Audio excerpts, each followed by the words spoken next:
What is the complete factorization of 16 minus 4y squared? And here are our four answers. We're going to pick one of these. So here's my binomial, and I'm going to turn these around. I'm going to commute these things. 16 minus 4y squared. We're going to say this equals, we're going to start off with a negative 4y squared, and then add 16. All right. I just want to have the y squared first, okay? Now, I want to take that negative 4 from the y squared. So I'm going to say negative 4 is common to both of these. Let's see if it is. Take negative 4, we're left with what? Y squared.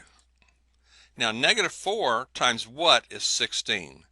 Well, negative times negative is plus, so you need negative 4 times negative 4 to get 16, okay? So now I've factored the common binomial negative 4 out of there, and I have y squared first, okay? Now this is the difference of two squares. The difference of two squares. So we end up saying y times y is y squared, and since 2 times 2 is 4, with the difference of these two, meaning I'm subtracting 4 from y squared, okay? The difference of two squares, you should have plus 2 and minus 2. Okay? All right?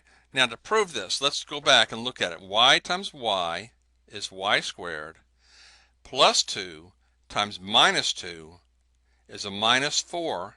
So those are my first terms and my last terms. The outside terms, this negative 2 and this y, this negative 2 and this y, those are my outside terms. So what are my inside terms? If these two are the outsides, what are my insides? How about 2 and y? They're the inside ones. And when you multiply them, what do you get? 2y. Now we identified the insides. The outsides we said were y and minus 2. When you multiply those two, pair those two up and multiply them, you get minus 2y. And when you add the outsides and insides, they cancel. That's why we don't have any y's in here. There's no outside and insides because they canceled. All right? All right. So we're going to say final answer, negative 4 times y plus 2 and y minus 2. We're going to pick answer B.